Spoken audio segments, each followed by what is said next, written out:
Dobar dan. Ja vas sve skupa lijepo pozdravljam. Zahvaljujem vam se svima što ste došli u našu tiskovnu konferenciju povodom ovog igrokaza koji se odigrao na posljednjoj sjednici Gradskog vijeća prije ljetne stanke, odnosno 2.7. Za početak, odnosno na početku ove tiskovne konferencije, poslušat ćemo snimku sa 21. sjednice Gradskog vijeća od 2.7.2015. Molim vas da pustite snimku. Mislim da niste ostali govoriti o mome sinu, jer moj sin sve što je stekao u životu stekao svojim radom i svojim djelovanjem, svojim talentom i tako dalje. Vi ste sve dobili po prosto Božjem. Naravno, sve te stvari koje su se događale od stipendija, društvenika, sve koje ste vi dobili toga i tako dalje, to je uopće dekutantno o tome razgovarati. S druge strane, evo, nakon što smo mi jučer kao gradski vijećnici reagirali, ja molim, odnosno prepuštam riječ tajnici gradskog odbora HDZ-a Ivani Kuzlić da vam se rekomendirate. Dobar dan, ja vas sve srdačno pozdravljam i zahvaljujem vam se na dolasku. Prethodno smo čuli jučerašnju izjavu gradonačelnika Vlade Klasana koja svakako predstavlja govor mržnje, pa ću stoga izreći i definiciju samog govora mržnje. Po definiciji, to je usmeni ili pisani govor koji se svodi na javno izazivanje ili prouzrokovanje mržnje prema određenoj skupini ili pojedinoj osobi koja zbog nekog njezinog određenja u svrhu stvaranja netrpeljivosti, razdora, diskriminacije i nasilja ili raspaljivanja već postojeće mržnje. Jučerašnja izjava duboko je povrijedila ne samo gradsku vijećnicu Mariju Kušmiš koja je bila upućena, nego nekoliko kategorija osoba našega društva. Rečenicom sve ste dobili po prstu Božjem, prvenstveno su povrijeđena upravo sva djeca poginulih hrvatskih branitelja, ali i sjećanje na njihove očeve koji su život dali za slobodu koju danas uživamo. Ovakva izjava 20 godina od tih bitki u kojima su mnogi ostali bez članova svojih obitelji i očeva je toliko skandalozna i nikada ju niti jedan političar u gradu Novsko, a i šire, nije izrekao. Ali budući da se gradonačelnik često voli hvaliti da je upravo on nešto prvi rekao ili prvi povukao neki potez, ovo mu zasigurno nije na diku. U izjavi kaže i da su degutantne ovakve rasprave. I jest degutantno kad gradonačelnik zaboravi da nijedna povlastica nekome ne može zamijeniti oca. Degutantno je i kad gradonačelnik zaboravi da je upravo on svojoj djeci bio oslonac u današnjim karijerama kakve imaju, dok djeca koje je povrijedio nisu imala tu priliku. Degutantno je i kad zaboravi da one koje je povrijedio nisu bili u poziciji birati, jer između udžbenika koje spominje i svojih očeva, valjda je jasno što bi oni izabrali.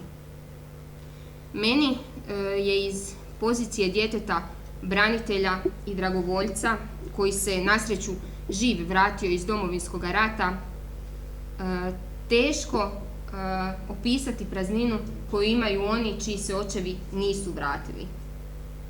Ali znam jedno, a to je da kad završi današnja tiskovna konferencija, moj otac će po mene doći. A oni koje je gradonačelnik jučer grubo ponizio, to neće doživjeti. Ponavljajući gradskoj vijećnici da je mlada i nadobudna, da nema širinu u pogledima, da sve zna o svemu prikupljajući informacije sa tržnice, a on uopće ne zna koje je ona struke, uvrijedio je sve nas mlade.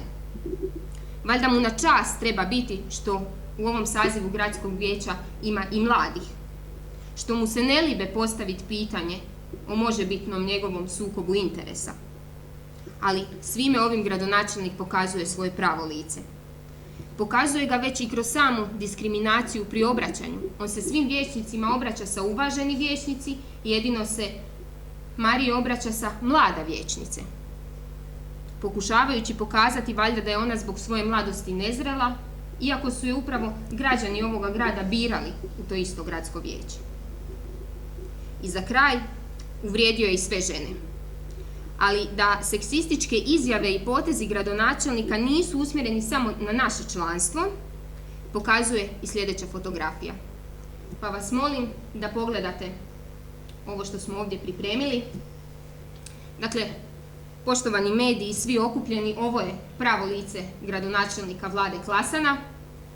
Ovo je način na koji on predstavlja naš grad, na koji se odnosi prema institucijama, ali kao što vidimo i prema ljudima. Ovu fotografiju mi smo prikupili sa društvenih mreža. Ova fotografija, nakon što je skinuta s društvene mreže, informatičkim pregledom, odnosno informatičar koji ju je pregledao, utvrdio je dakle da ona nije mijenjana. To nije fotomontaža, radi se o izvornoj fotografiji koja je nakon slikanja uploadana na Facebook. Nakon što pogledate sliku, vidite da gradonačelnik prstom upire u ime i prezime jedne gospođe. Ona se zove Aleksandra Biškupec-Šević. Na internetu smo prikupili podatke o njoj. Radi se o diplomiranoj pravnici, predstojnici ureda SDP-ove saborske zastupnice i potpredsjednice Sabora Dragice Zgrebec. Dakle, radi se o djelatnici u Hrvatskom saboru. Naravno, zbog zaštite privatnosti ove žene daljnje informacije o njoj nećemo iznositi. Ovako ponašanje možda jest svojevrsno vrtićkom uzrastu, ali nama pokazuje jednog čelnika grada koji se ruga, kao što vidite on se hihoće prezimenu gospođe, jer ga očigledno to asocira, odnosno podsjeća na nešto drugo. Ovakvim potezom gradonačelnik i pokazuje da mu niti institucija gradskog vijeća, a niti najviša zakonodavna institucija u Hrvatskoj, a to je Hrvatski sabor, ne predstavljaju ništa. Kako vidimo, njegovo ponašanje u gradskoj vijećnici, izjave koje ondje daje, nisu izuzetak, već pravilo njegovog ponašanja. Upravo zato pozivam koalicijskog partnera gradonačelnika SDP da se javno očituje o ovoj fotografiji na kojoj se gradonačelnik ruga prezimenu bliske suradnice, njihove stranačke kolegice, i da ju zaštite.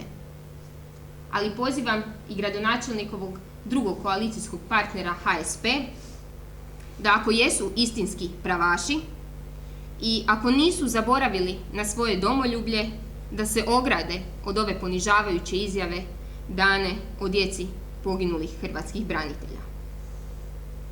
Gradonačelnik svojim istupima, ali i kontrolom medija, oblikuje mišljenje našega društva i zato ga pozivamo da prestane s uvredama, da se ispriča i počne se baviti razvojem grada Novske, jer Novska je trenutno taoc gradonačelnika bez kompasa i svih njegovih bespotrebnih izjava. Hvala. Evo, zahvaljujem. Zamoljavam gospođu Anu Kaurin, predsjednicu udruge Udovica hrvatskih branitelja, da isto tako kaže nekoliko riječi o ovom slučaju. Dobro, evo zahvaljujem i sve vas srdačno pozdravljam, zahvaljujem što ste se odazvali, posebice zahvaljujem mladima. Nakon svih istupa gradonačelnika Klasana mogu reći da upravo on nije dostojan spominjati djecu poginulih hrvatskih branitelja. U najtežim danima velikosrpske agresije njihovi očevi nisu napustili ratište, bez obzira na strah i neizvjesnost i ostavljenu malu djecu i svoje obitelji. Nitko od djece poginulih hrvatskih branitelja nije dobio ništa. Njima je oduzeta radost djetinjstva, oduzeto im je odrastanje i druženje s očevima. Ta su djeca svoju mladost provodila u tješenju nas, majki. Može li udžbenik i stipendija nadomjestiti oca? A tvrdim da su naša djeca samo jedno vrijeme imali pravo na udžbenike. Ako su i dobili udžbenik, oni su iz njega učili i morali naučiti. Ako su išli na fakultete, morali su položiti prijemni ispit kao i sva druga djeca.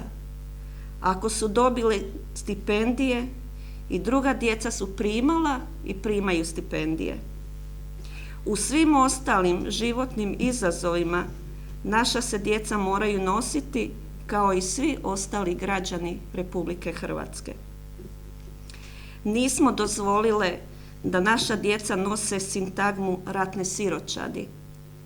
Država je bila dužna i obvezna skrbiti i omogućiti školovanje djece onih koji su svoje dali najviše što se može dati za stvaranje Hrvatske države, a to je život. Svakakvih napada i komentara smo se ovih 24 godine naslušali, ali čuti od gradonačelnika Novske da su prava koja su djeca poginulih hrvatskih branitelja imala za vrijeme svog redovitog školovanja, a bila su propisana Zakonom o pravima hrvatskih branitelja iz Domovinskog rata i članova njihovih obitelji, degutantna, zapravo govori o tuzi, o praznoj duši i izraženoj kompleksiranosti jedne osobe. Naša djeca nisu ništa dobila po prstu Božjem, kako kaže gradonačelnik, nego su zvanje koje imaju stekli svojim talentom, trudom i radom. Ovo što se dogodilo na posljednjoj sjednici gradskog vijeća je kap koja je prelila čašu. Ovo je dosad najdegutantniji komentar gradonačelnika i pozivam sve naše sugrađane da iskažu poštovanje i pijetet prema svim stradalnicima Domovinskog rata, posebice prema djeci poginulih hrvatskih branitelja koji sve ovo moraju trpjeti. Pozivam sve koje je gradonačelnik u ove 2 godine vrijeđao, omalovažavao, seksistički napadao, da više ne šute, nego da istupe u javnost i iznesu istinu. Ja vam se zahvaljujem. Ovim zaključujem našu sjednicu, odnosno tiskovnu konferenciju i naravno da li vi imate pitanje. Ova konferencija je sazvana u